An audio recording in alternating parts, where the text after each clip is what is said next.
2047 का जो भारत होगा वह पूरे विश्व का सबसे सर्वश्रेष्ठ और उन्नत भारत होगा। मैं आज बिहार की इस मिट्टी को नमन करता हूं, क्योंकि आपातकाल का एक बहुत बड़ा युद्ध आपातकाल के विरुद्ध में जो आंदोलन आरंभ हुआ था वो इसी मिट्टी से आरंभ हुआ था।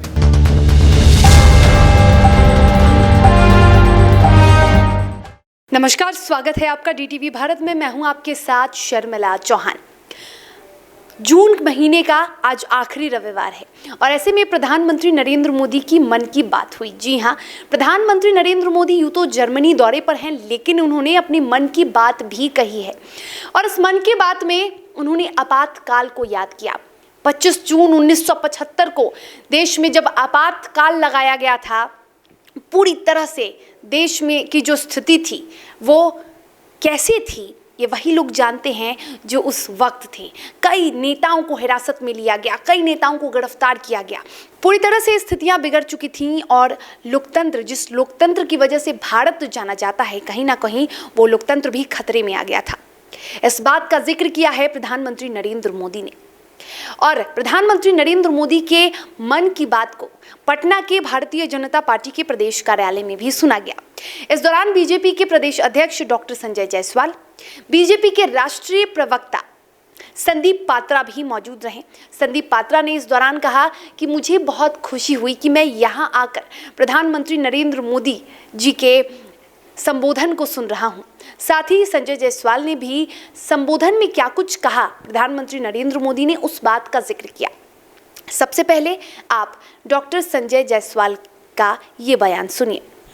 आधुनिक भारत के इतिहास का सबसे काला अध्याय था, बल्कि उन्होंने स्टार्टअप की भी चर्चा की और हिंदुस्तान आज विगत केवल 3 वर्षों में यूनिकॉर्न अर्थात 7,500 करोड़ रुपए से ज़्यादा बिजनेस करने वाला दुनिया का तीसरा बड़ा देश बन गया है।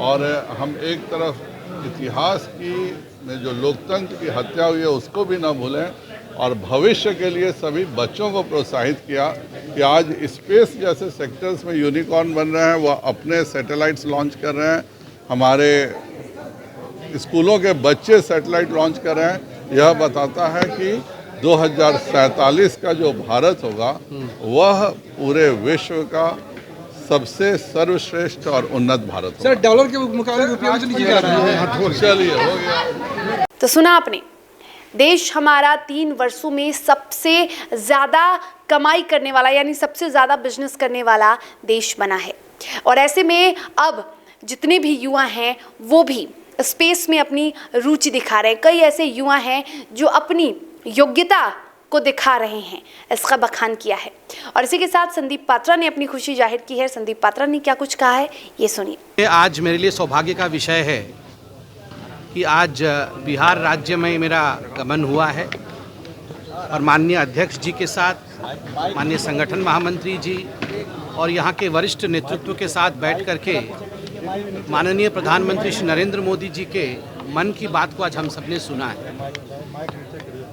विशेषकर से जिस प्रकार से आपातकाल के लिए प्रधानमंत्री जी ने कहा है कि किस प्रकार हम सबके माता पिता जब वो हमारे उम्र के थे, जो आपातकाल उन्होंने देखा है उसका जिक्र किया और संघर्ष के बाद किस प्रकार पुनः हिंदुस्तान की जनता ने लोकतंत्र को स्थापित किया, उसके विषय में आज माननीय प्रधानमंत्री जी ने निवेदन किया है मन की बात में। मैं आज बिहार की इस मिट्टी को नमन करता हूं, क्योंकि आपातकाल का एक बहुत बड़ा युद्ध आपातकाल के विरुद्ध में जो आंदोलन आरंभ हुआ था वो इसी मिट्टी से आरंभ हुआ था।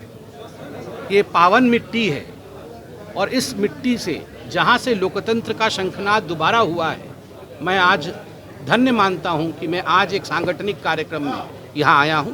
बहुत बहुत धन्यवाद। तो सुना आपने संबित पात्रा को। प्रधानमंत्री नरेंद्र मोदी ने मन की बात कही और मन की बात में कई अहम बिंदुओं को प्रधानमंत्री ने आकर्षित किया। इस पर युवाओं का ध्यान खींचा, इस पर लोगों का ध्यान खींचा और आपको बता दें कि भारतीय महिला क्रिकेटर मिताली राज को भी नरेंद्र मोदी ने याद किया। इस दौरान तमाम लोगों को, तमाम युवाओं को प्रधानमंत्री नरेंद्र मोदी ने एक अहम संदेश दिया। नमस्कार।